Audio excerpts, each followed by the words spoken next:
1602. A letter, a ship, a share certificate, and a city that changed the world's money in one night. Yeah, in one night. Of course, the people who didn't have their morning coffee missed it. The rest made history. Today it's the folks who don't open their phones in the morning who miss out. Amsterdam wasn't just famous for its canals. It was where money worked like a syndicate wallet. In 1602, the VOC went public. People stopped asking, "Is the ship's captain any good?" and started asking, "Does it have shares?" Today the question is the same. Is this a token, an NFT, or just a 3-month hype? Where did the trust come from? The Wisselbank was born in 1609. It was like the calm, serious uncle of today's banks. They weighed the money, put it in the vault, and handed out receipts like, "This is safe." The receipts got so popular, people started saying, "Paper is our money." Wallets got lighter. Conversations got heavier. Today those receipts are replaced by banking apps and audit trails, though some people still crave that offline nostalgia.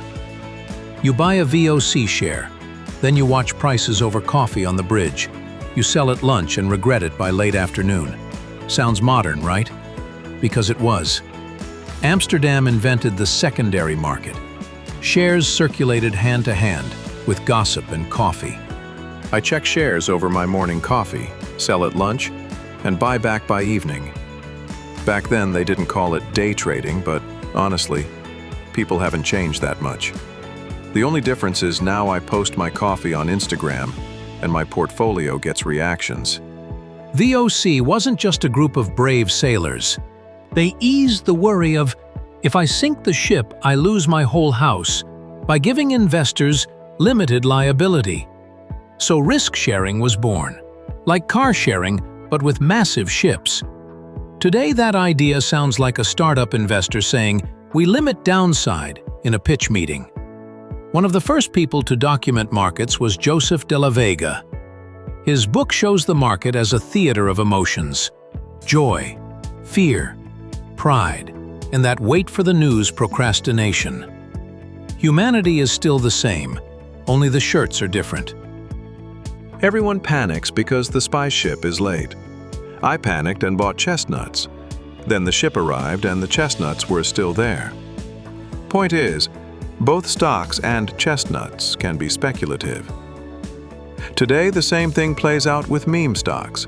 One tweet, one snack, and the whole portfolio goes wild. A neighbor lent money for a tulip bulb. The next day we didn't see the bulb, but the ledger was still there. A buddy of mine bought a JPEG last week and now brags with it at picnics. A great tulip might be less trustworthy than a bad bank decision, or the other way around. Either way, both are selling a story. Because of Wisselbank receipts, merchants deposited coins and started dealing in paper, which meant more money circulated. The bank gave trust. The exchange turned that into opportunity. So the bank was the quiet partner, and the exchange, the noisy dancer. The party was missing one without the other. Today it's the same.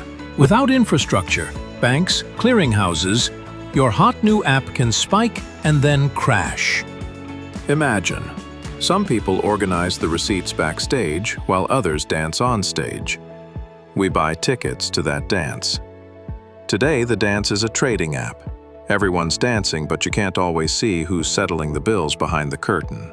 Some got rich overnight.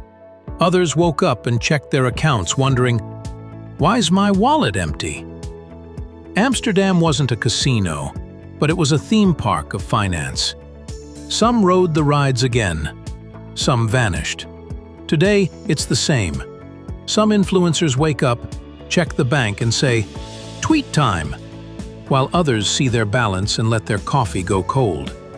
One letter changed my life. It went to the wrong address. Then I learned the real mistake wasn't the address. It was the news. Today you retweet the wrong headline and your portfolio drops 20% the next day. Not much difference. The spirit of modern exchanges comes from Amsterdam. IPOs, secondary markets, corporate structures, and the emotional swings of people. Many of our rules and words trace back there. The only difference between old merchants and today's traders isn't clothing. They all carry the same feelings: greed, fear, hope. That bright night in 1602 taught us this. Inventions of money can be as dangerous as inventions of people. If you liked this, laugh, be surprised, or buy yourself a little share. But remember, a tulip, a JPEG, or a stock can make you laugh enough to buy your morning coffee. Or wreck your wallet. If Sam buys chestnuts again tomorrow, he might rope you into a NFT instead of a bulb. But hey, at least it'll give you something to talk about. The story doesn't end here. The next episode reveals secrets no one expected. If you want to be ahead of everyone else, stay with us.